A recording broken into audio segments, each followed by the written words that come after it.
Hello दोस्तों, स्वागत है आपके अपने YouTube channel AS2 job cracker में। मैं आपका दोस्त आदित्य सिंह लेके आ गया हूँ फिर से 30 सितंबर का करंट अफेयर, जो कि बहुत ही इम्पोर्टेंट है और बहुत ही इम्पोर्टेंट पॉइंटों के साथ।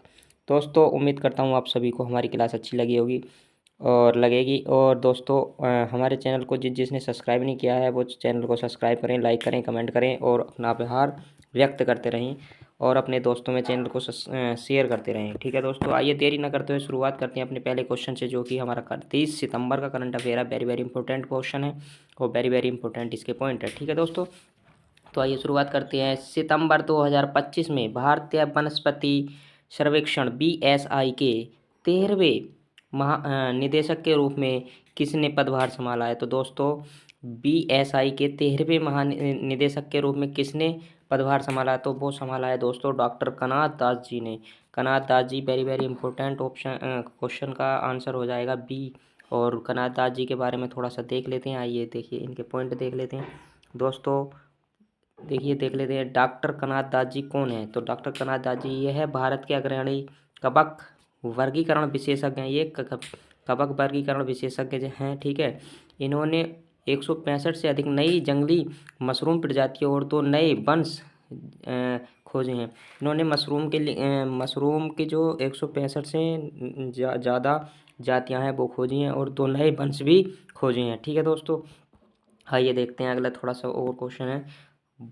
Botanical survey of India BSI जिसे बोलते हैं, तो BSI की इस फुल फॉर्म हो जाएगी बॉटनिकल सर्वे ऑफ इंडिया। ठीक है, स्थापना हुई थी 13 फरवरी 1890 को। ठीक है, मुख्यालय हो जाएगा कोलकाता में। संबंधित मंत्रालय है पर्यावरण, और जलवायु परिवर्तन मंत्रालय, इसके अंतर्गत ये आता है। ठीक है दोस्तों, आइए चलते हैं क्वेश्चन नंबर 2 की ओर। पहले पढ़ लेते हैं थोड़ी सी नुक्तियाँ, जो नई नई नुक्तियाँ हुई हैं, क्योंकि नुक्ति की बात हुई थी अभी पॉइंट में, तो पॉइंट थोड़ी सी नुक्ति पढ़ लेते हैं। तो राष्ट्रीय नुक्तियाँ 2025।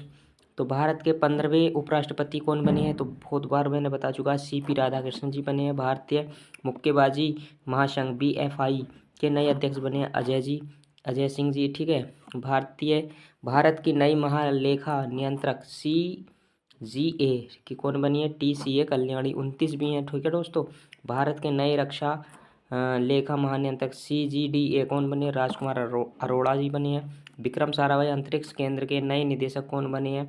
डॉक्टर A राजराजन जी बने हैं। क्षमता निर्माण आयोग CBC की नई अध्यक्ष S राधा चौहान जी बनी है। ठीक है, very very important question, very very important point. उपराष्ट्रपति CB राधाकृष्णन के नए सचिव कौन बने हैं? अमित खरे जी बने हैं। ठीक है, और भारत में अमेरिका के नए राजदूत सर्जियो गोर बने हैं। ठीक है, राष्ट्रीय विज्ञान संचार और नीति अनुसंधान संस्थान CSIR NISCPR की नई निदेशक कौन बनी है? गीता वाणी रायासम। ठीक है, वेरी वेरी इंपॉर्टेंट। आइए चलते हैं क्वेश्चन नंबर 2 की ओर। Question number 2 very very important है और क्रिकेट प्रेमियों के लिए तो बहुत ही ज़्यादा इंपॉर्टेंट है। तो पुरुष क्रिकेट एशिया कप 2025 का खिताब किसने जीता? तो पुरुष एशिया कप का खिताब जीता है दोस्तों भारत ने। और किसे हराया है? अपने हराया बांग्लादेश को। ठीक है दोस्तों, बांग्लादेश को हराकर ये खिताब अपने नाम किया है। ठीक है, आइए क्रिकेट एशिया कप के बारे में थोड़ा सा देख लेते हैं। तो क्रिकेट एशिया कप 2025 का विजेता भारत है। फाइनल मैच में पाकिस्तान को 5 विकेट से हराया है। यह भारत का 9वां एशिया कप है। भारत अब तक 9 एशिया कप जीत चुका है। ठीक है, साहसी निकाय एशियाई क्रिकेट परिषद मेज़बानी किसने की है? तो संयुक्त राज्य अरब अमीरात की है। ठीक है, संस्करण था कौन सा? 17वां संस्करण था। तारीख थी 9 से 28 सितंबर 2025 तक चला है ये। प्रारूप कौन सा था? T20 था। टीमें कितनी थी? 8 टीमें थी। ग्रुप कौन सा था? ए ग्रुप में आने वाली टीमें हैं भारत, पाकिस्तान, UAE, ओमान। ठीक है, बी ग्रुप में आने वाली टीम है श्रीलंका, बांग्लादेश और अफगानिस्तान, हांगकांग। ठीक है, आइए देख लेते हैं थोड़े से और पॉइंट है। पॉइंट वेरी वेरी इंपॉर्टेंट हैं और देखिए, विजेता टीम प्राइज मनी। तो विजेता टीम की प्राइज मनी हो जाएगी 2.6 करोड़ रुपए। ठीक है, उप विजेता को मिले हैं 1.33 करोड़ रुपए। फाइनल मुकाबला दुबई इंटरनेशनल स्टेडियम UAE में खेला गया था। विजेता भारत 9वां एशिया कप खिताब जीतने वाला देश है। ठीक है, उप विजेता पाकिस्तान है। ठीक है, हमने किसके साथ फाइनल खेला था? पाकिस्तान के साथ खेला था। प्लेयर ऑफ द टूर्नामेंट कौन है? अभिषेक शर्मा।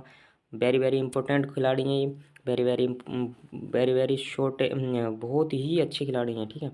और player of the final match कौन है? तिलक वर्मा जी हैं। सर्वाधिक रन किसने बनाए? अभिषेक शर्मा 314 बनाए। सर्वाधिक विकेट किसके हैं? कुलदीप यादव जी के हैं और वो हैं 17 विकेट, ठीक है दोस्तों। वेरी वेरी इंपॉर्टेंट पॉइंट थे, ये आपको बता दिए गए हैं। आइए चलते हैं question number 3। Question number 3 very very important है। सितंबर 2025 में फीफा ने आधिकारिक तौर पर फीफा विश्व कप 2026 के लिए किस शुभांकरों का अनावरण किया है? तो किस शुभांकरों का अनावरण किया है? तो भाई साहब तीनों का अनावरण किया है। Clutch the bald Eagle, Maple the Moose, Zayu the Jaguar, यानी कि तीनों का ही इन्होंने अनावरण किया है, उपरोक्त में से सभी, यानी D option is right option. आइए चलते हैं थोड़ा सा इसके पॉइंट देख लेते हैं। पॉइंट है सितंबर 2025 में फीफा ने आधिकारिक रूप से फीफा विश्व कप 2026 के 3 मैस्कॉट का अनावरण किया है। पहला है क्लच, तो इसका जो वो हो जाएगा वर्ल्ड ईगल, जो संयुक्त राज्य अमेरिका का प्रतिनिधित्व करता है। किसका नेतृत्व करता है? क्लच अमेरिका का। मैपल करता है मूस, जो कनाडा का प्रतिनिधित्व करता है और गोलकीपर है। कौन करता है? गोलकीपर और कनाडा का प्रतिनिधित्व करता है। और जायू कौन है? जैगुआर, जो मैक्सिको का प्रतिनिधित्व करता है और स्ट्राइकर है। कौन है? स्ट्राइकर है और कहाँ का? मैक्सिको का प्रतिनिधित्व करता है।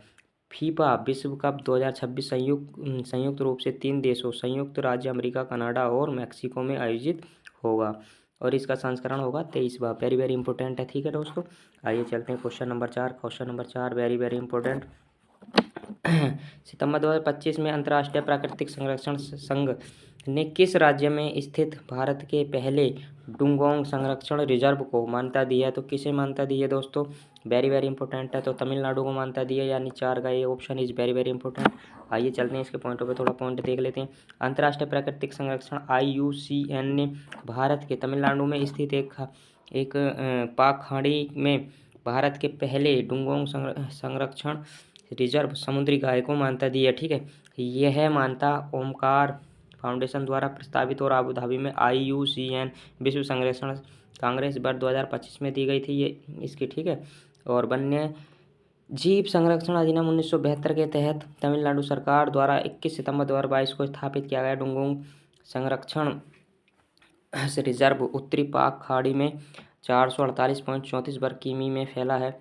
नोट: डुंगोंग को IUCN की लाल सूची में संवेदनशील के रूप में सूचीबद्ध किया गया है, ठीक है दोस्तों। इसे संवेदनशील सूची में रखा गया है, ठीक है। आइए चलते हैं very very important question, very very important. विश्व रेबीज दिवस 2025 कब मनाया गया है? विश्व रेबीज दिवस तो 28 सितंबर को मनाया गया है, यानी 5 का A option is very very important. चलिए चलते हैं इसके थोड़े से पॉइंटों पे। Point is very very important. इस वर्ष 28 सितंबर को 19वां विश्व रेबीज दिवस मनाया गया था। यह दिन रेबीज नामक जानलेवा लेकिन रोकथाम योग्य बीमारी के प्रति जागरूकता बढ़ाने के लिए समर्पित है। इस दिन की शुरुआत 2007 में हुई थी और इसे महान वैज्ञानिक लुई पाश्चर की पुण्यतिथि पर मनाया जाता है, जिन्होंने रेबीज की पहली वैक्सीन विकसित की है। 2025 की थीम है act now you me community, ठीक है। भारत सरकार ने 2030 तक भारत को रेबीज मुक्त बनाने का लक्ष्य निर्धारित किया। कब तक? 2030 तक। वेरी वेरी इंपॉर्टेंट क्वेश्चन था। आइए चलते हैं थोड़े से इम्पोर्टेंट दिवस हैं, इन दिवसों को देख लेते हैं। अगस्त 2025 महत्वपूर्ण दिवस हैं। तो विश्व लंग यानी फेफड़े कैंसर का फेफड़े कैंसर दिवस मनाया जाता है 1 अगस्त को। सतत विकास कृषि दिवस मनाया जाता है 7 अगस्त को। विश्व स्तनपान सप्ताह मनाया जाता है 1 अगस्त से 7 अगस्त। वर्ल्ड वाइड वेब बनाया जाता है 1 अगस्त को, ठीक है। हिरोशिमा दिवस मनाया जाता है 6 अगस्त को। 11वां राष्ट्रीय हथकरघा दिवस मनाया जाता है 7 अगस्त को। विश्व हाथी दिवस 12 अगस्त को। विश्व शेर दिवस 10 अगस्त को, ठीक है दोस्तों। उम्मीद करता हूँ सभी को अच्छे लग रहे होंगे, ठीक है। और अंतर्राष्ट्रीय युवा दिवस 12 अगस्त को। विश्व अंगदान दिवस 13 अगस्त को। स्वतंत्रता दिवस 15 अगस्त को और विश्व फोटोग्राफी दिवस 19 अगस्त को मनाया जाता है। वेरी वेरी इंपॉर्टेंट क्वेश्चन थे, वेरी वेरी अच्छे, वेरी वेरी इंपॉर्टेंट पॉइंट भी थे। और आइए चलते हैं क्वेश्चन नंबर 6। क्वेश्चन नंबर 6 कहता है सितंबर 2025 में पहली वन केंद्रित पर्यावरण लेखा रिपोर्ट 2025 किसने जारी की? तो किसने जारी की है? तो D option is right option, सांख्यिकी और कार्यक्रम कार्यान्वयन मंत्रालय ने ये जारी की है तो दोस्तों, ठीक है। आइए पढ़ लेते हैं इसके थोड़े क्वेश्चन, थोड़े से पॉइंट।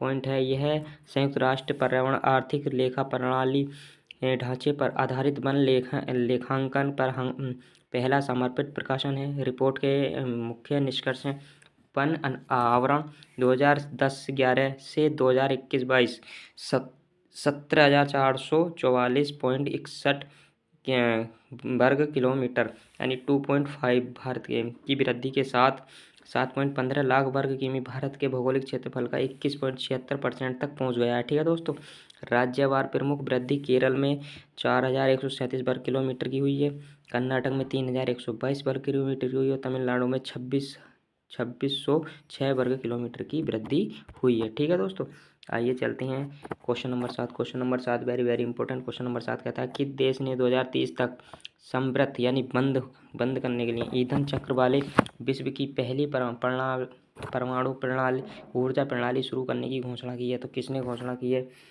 7 क्वेश्चन का वेरी वेरी आंसर हो जाएगा रूस। किसने शुरू की है? रूस ने, यानी B option is right option. आइए चलते हैं क्वेश्चन नंबर 7 के कुछ point is very very important. रूस ने 2030 तक समृद्ध बंद ईंधन चक्र प्रणाली दुनिया की पहली परमाणु ऊर्जा प्रणाली शुरू करने की घोषणा की है। यह घोषणा रूस के राष्ट्रपति व्लादिमीर पुतिन ने मॉस्को में ग्लोबल एटॉमिक एनर्जी फोरम के दौरान की है। ठीक है दोस्तों, एटॉमिक फोरम के दौरान की है। आइए देखते हैं इसके थोड़े से पॉइंट हैं। इस प्रणाली में इस्तेमाल हुए परमाणु ईंधन का लगभग 95% पुनः उपयोग किया जाएगा, जिससे यूरेनियम की ज़रूरत कम होगी और रेडियोधर्मी कचरे की समस्या भी भारी कमी आएगी। ठीक है दोस्तों, आइए चलते हैं question number 8। Question number 8 very very important. सितंबर 2025 में भारत के शीर्ष पृथ्वी वैज्ञानिक सम्मान राष्ट्रीय भूवैज्ञानिक आजीवन उपलब्धि पुरस्कार 2024 से किसे सम्मानित किया गया? तो किसे सम्मानित किया गया? वेरी वेरी इंपॉर्टेंट है। तो वो सम्मानित क्या है? B option is right option, professor Shyam Sundar Das ji को। ठीक है दोस्तों, B option is right option. आइए थोड़ा सा पढ़ लेते हैं इनके बारे में। राष्ट्रपति द्रौपदी मुर्मू ने राष्ट्रपति भवन सांस्कृतिक केंद्र में राष्ट्रीय भू विज्ञान पुरस्कार 2024 प्रदान किए हैं। इस वर्ष 3 श्रेणी में 12 पुरस्कार प्रदान किए गए हैं। नंबर 1 राष्ट्रीय भूविज्ञान आजीवन उपलब्धि पुरस्कार 2024 को दिया प्रोफेसर श्याम सुंदर दास जी को। संबद्धता है INSA में वरिष्ठ वैज्ञानिक और ISSER पुणे में विजिटिंग प्रोफेसर रह चुके हैं। योगदान इनका ठोस पृथ्वी और अन्वेषण भूभौतिकी में अग्रणी कार्य, विशेष रूप से प्रायद्वीप भारत, हिमालय, लद्दाख और भूकंपीय अध्ययन किया है इन्होंने। ठीक है दोस्तों, आइए देखते हैं अगला पॉइंट है। अगला पॉइंट वेरी वेरी इंपॉर्टेंट। दूसरा राष्ट्रीय युवा भूवैज्ञानिक पुरस्कार 2024 सुशोभन नियोगी। संबद्धता हो जाएगी वरिष्ठ भूविज्ञानी, भारतीय भूवैज्ञानिक सर्वेक्षण GSI। कार्य हो जाएगा मेघालय, झारखंड और बुंदेलखंड क्रेटन में थ्रस्ट बेल्ट के टेक्टोनिक विकास पर उन्नत अनुसंधान करना। ठीक है दोस्तों, और आइए चलते हैं question number 9। Question number 9 very very important. सितंबर 2025 में संयुक्त राष्ट्र द्वारा AI के लिए सेंटर फॉर एक्सीलेंस के रूप में किस भारतीय प्रौद्योगिकी संस्थान को नामित किया गया? किसे नामित किया गया? तो IIT मद्रास को नामित किया गया, यानी 9 का A answer is very very important. ठीक है दोस्तों, आइए देखिए इसके थोड़े से पॉइंट पढ़ लेते हैं। भारत सरकार ने IIT मद्रास को संयुक्त राष्ट्र के आर्टिफिशियल इंटेलिजेंट AI के लिए सेंटर ऑफ एक्सीलेंस नामित किया गया है। यह घोषणा इलेक्ट्रॉनिक्स और सूचना प्रौद्योगिकी मंत्रालय के सचिव S कृष्णन ने न्यूयॉर्क में 80वीं UN महासभा में की थी। यह केंद्र UN के डिजिटल और इमर्जिंग टेक्नोलॉजीज कार्यालय के तहत ग्लोबल साउथ में AI क्षमता निर्माण को बढ़ावा देगा। वेरी वेरी इंपॉर्टेंट पॉइंट आपके। ठीक है दोस्तों, आइए देखते हैं question number 10। Question number 10 very very important. Big bash league BBL में शामिल होने वाले पहले भारतीय पुरुष क्रिकेटर कौन बने हैं? तो वो बने हमारे रविचंद्रन अश्विन, यानी D option is right option. ठीक है दोस्तों, आइए देख लेते हैं इनके बारे में भी थोड़े से point. Big bash league BBL में शामिल होने वाले पहले भारतीय पुरुष क्रिकेटर रविचंद्रन अश्विन जी बने हैं। उन्होंने 2025 से 26 सीजन के लिए सिडनी थंडर टीम के साथ अनुबंध किए हैं। ठीक है, इस ऐतिहासिक करार के साथ वे BBL में खेलने वाले पहले भारतीय टेस्ट खिलाड़ी पुरुष क्रिकेटर हैं। नोट इनके बारे में थोड़ा सा इम्पोर्टेंट है।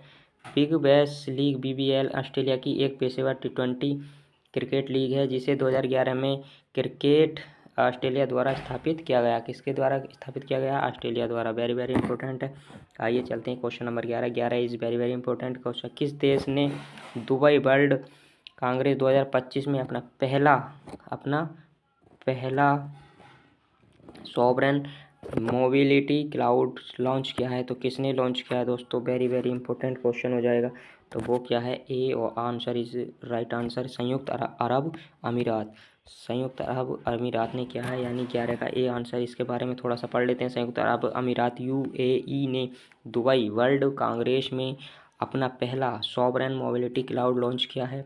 यह क्लाउड कोर 42 के सॉवरेन पब्लिक क्लाउड और माइक्रोसॉफ्ट एजूर द्वारा संचालित है। इस प्लेटफॉर्म के माध्यम से सभी ट्रांसपोर्ट डेटा यूएई के अंदर ही सुरक्षित रहता है और राष्ट्रीय नियमों के तहत नियंत्रण होता है। ठीक है दोस्तों, उम्मीद करता हूँ आप सभी को हमारी क्लास अच्छी लगी होगी। अच्छी लगी तो लाइक करें, शेयर करें, कमेंट करें, अपने दोस्तों से चैनल को सब्सक्राइब करें, खुद भी सब्सक्राइब करें और बने रहिए हमारे साथ। हर क्लास के लिए हर रोज़ नए करंट अफेयर नए पॉइंटों के साथ बने रहिए और अपना आभार भी व्यक्त करते रहें। दोस्तों हमारे चैनल को सब्सक्राइब करें, शेयर करें ज़्यादा से ज़्यादा। मिलते हैं अगली क्लास में जल्दी ही और उम्मीद करेंगे नए टॉपिक के साथ आपके साथ जल्दी ही लौटेंगे आपके सामने। और हमारे चैनल को सब्सक्राइब और शेयर ज़रूर करें। नमस्कार, जय हिंद, जय भारत।